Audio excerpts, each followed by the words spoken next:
Well, I normally take 2 days to make this talk, so I'm going to be a bit more disciplined today to keep it down to half an hour. However, I've been very fortunate in my career. It's just been said, my time, dealing with everything from 132,000 volts down to low voltage while I was working for ManWeb. And then the 21 years I had, many of them as a principal electrical inspector, gave me a lot of experience, which I was able to sort of give towards this institution where we're standing now, and ultimately put together the IET code of practice, the one on electrical safety management, which has been around. It's in its second edition now. It seems to be very popular. And I was able to work with lots of good people in this building, lots of experienced engineers to put something together, which I'll talk about later. Just as a little warning to people, if anybody's sensitive to flashes and so forth, there are some flashes in this, and this is it.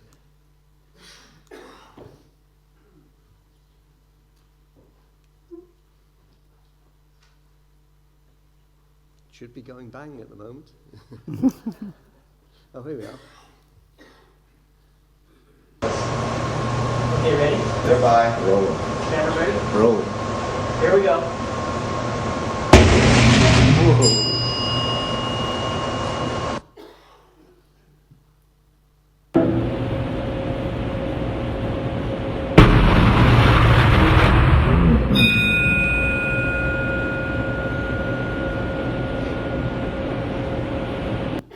So you can see there's a fantastic amount of energy released, and I'm always, when I get involved in these big investigations where there's been a fatality or a serious injury, I always have a great deal of respect for this. In my time, I've looked at an awful lot of fatalities and serious injury incidents, and a third of the ones I looked at and was involved with involved flashovers, and apparently people who have been well trained, well experienced, very capable people have been involved in those serious incidents. It's difficult sometimes, and when you talk to people, they say, I don't understand it. He's been around for years and years. Why on earth that happened? I just can't understand. But I'm afraid it's a sad fact of the matter that if you're in the sort of circumstance that we find ourselves in, so often exposed to these risks, it's something you really have to be on top of for 40 years of your career, because it's so easy to come in one day and just have a bit of an off day, and it's not like dropping a pencil on the floor. It can be very, very serious, the consequences, which is why managing the electrical risk is so vital in doing this.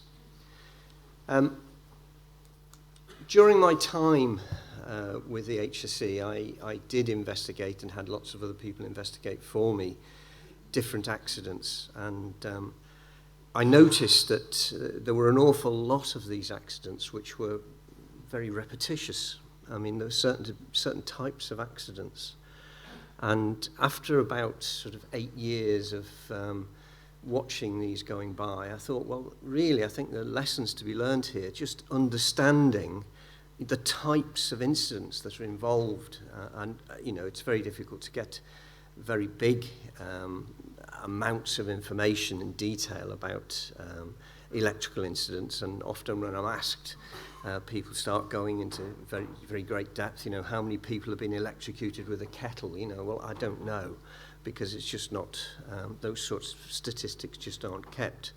However, what I did know were the incidents I'd been involved in. And over an 8-year period, I went through all of my records, and I produced this result here. And what you can see there, this is 8 years worth of things that I actually looked at. So it's nothing statistical other than this is my experience. And you can see over on the left-hand side there, you've got the incident type. So they were the basic types of serious incidents that I came across, the actual cause, well, if you like, the sort of circumstances that people found themselves in. So the top three there, you've got the overhead lines, generally high voltage supplies.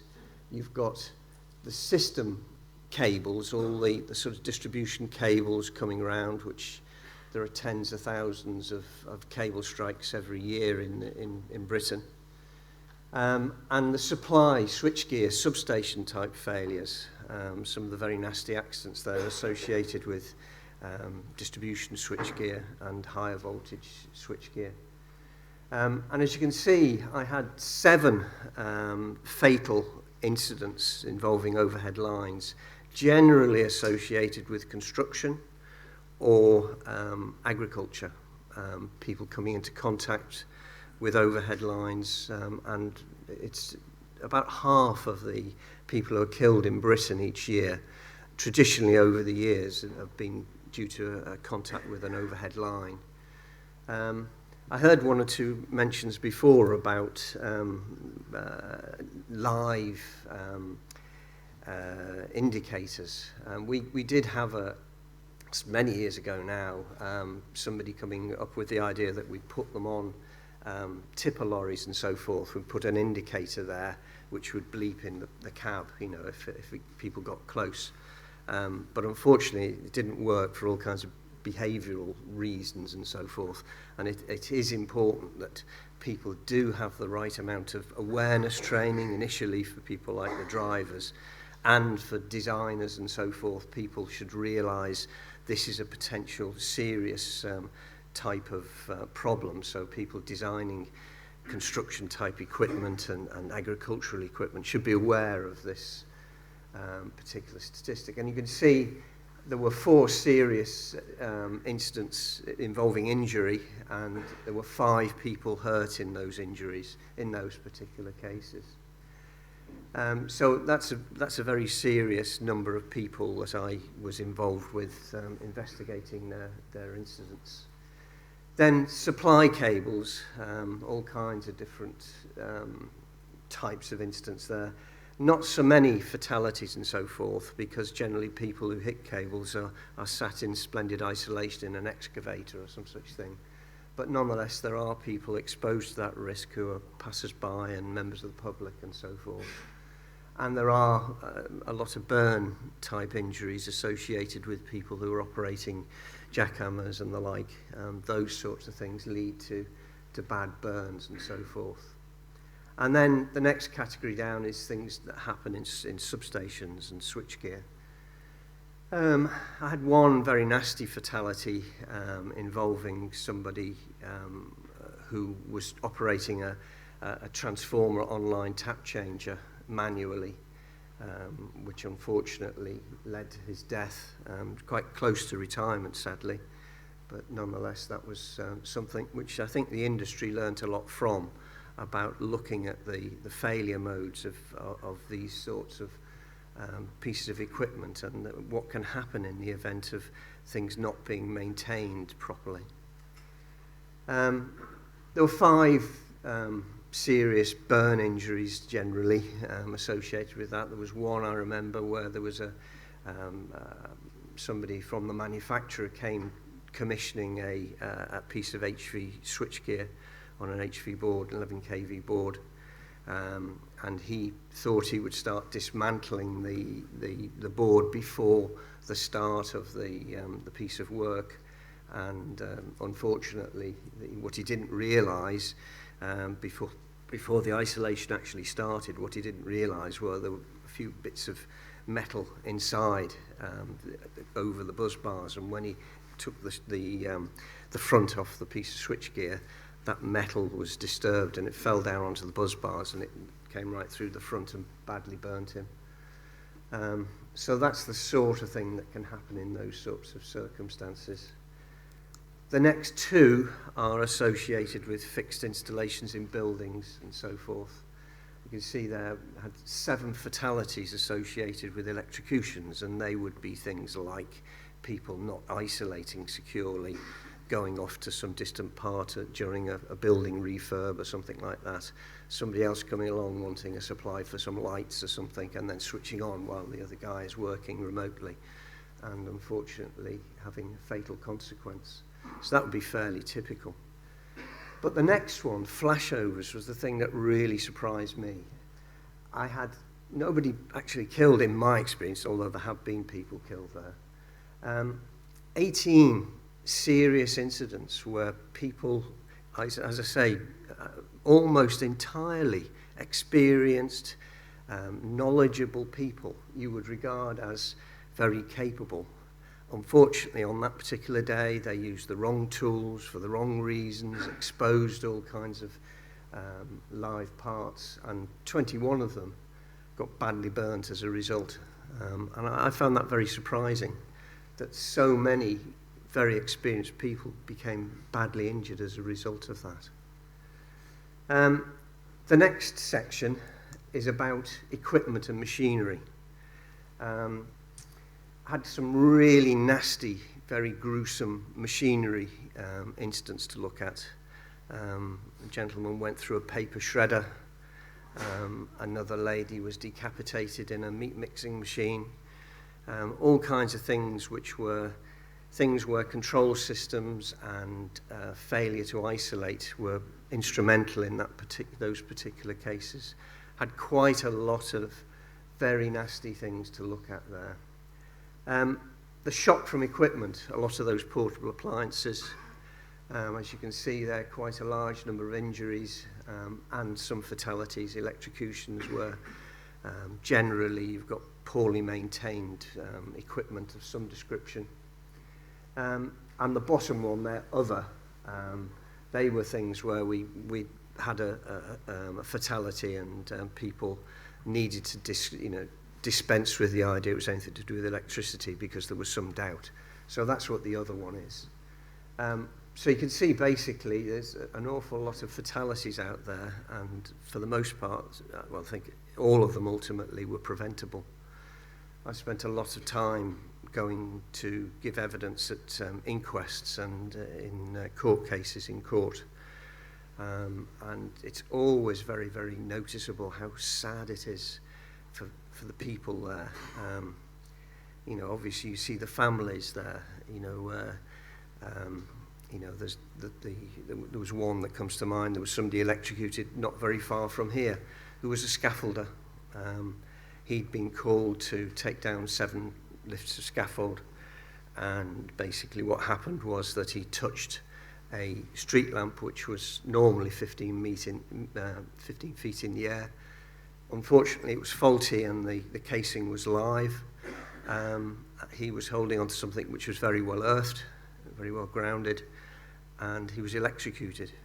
He had 2 wives and two families, 4 children. Very, very sad to see that in the inquest. It certainly, brings it home to you. But also, I've been in a number of companies where they've had multiple fatalities, separate things, some of them not electrical. And it just goes right through the whole company. It really is very sad. It affects people, and it does not just for 5 minutes. People remember 10 years, 15 years later, oh, remember what happened there. People don't forget, and it does affect people. So it's always well worth thinking about that when you get to the time when things seem to be very difficult, and couldn't we just do this to cut a few corners and so forth.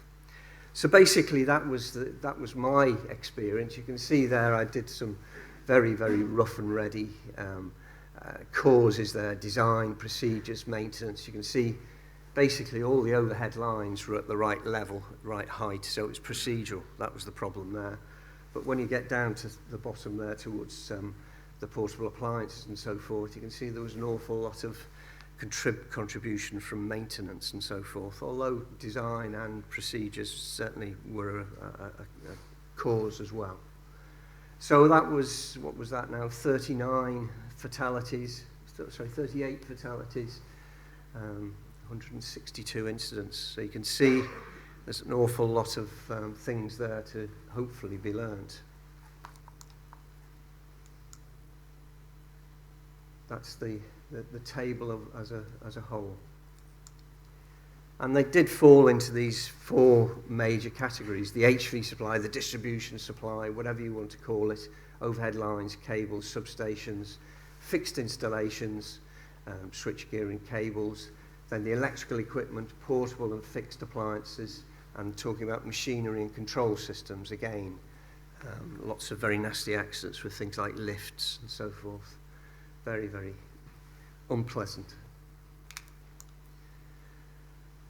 Common themes. What did we find as a result of doing a lot of this investigation work?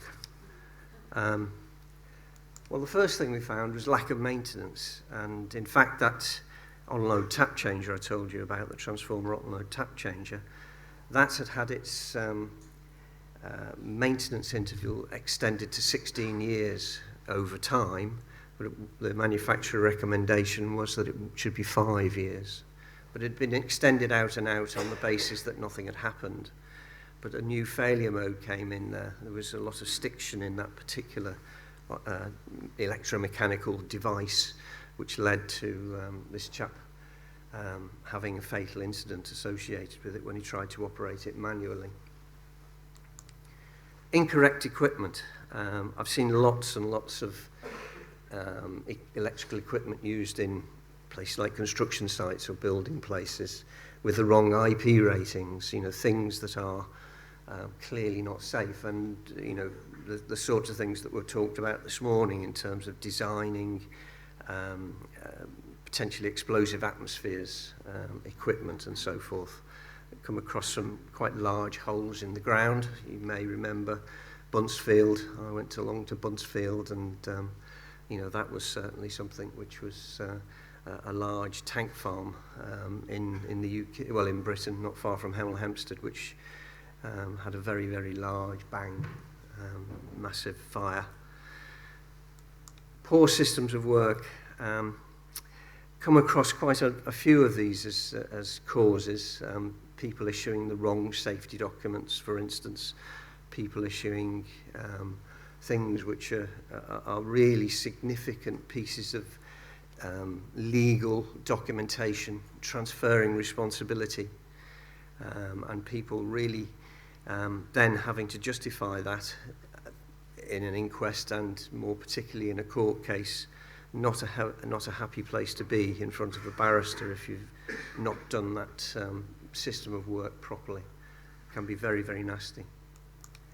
Lack of competence and training. One of my party pieces is to talk about competence, but I won't risk that today.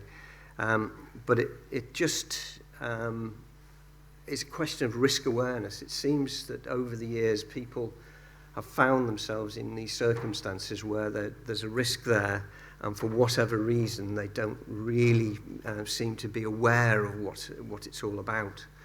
And very often I find it's because people are trying to be helpful. The number of times I've come across those sorts of circumstances where somebody's stripping the end of a cable to try and save a bit of time. Unfortunately, the cable was live, and the method statement hadn't been followed. It had been changed.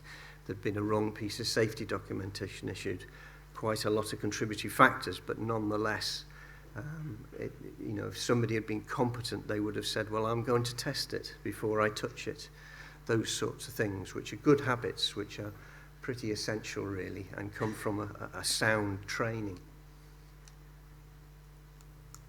Inadequate instruction. A number of times I've come across occasions where people haven't had the work specified properly. There's been no job instruction issued. The whole thing has gone wrong because they've sort of made it as they've been going along almost, and it's led to significant injury as a result. Inadequate supervision. Lots of management issues arise out of supervision.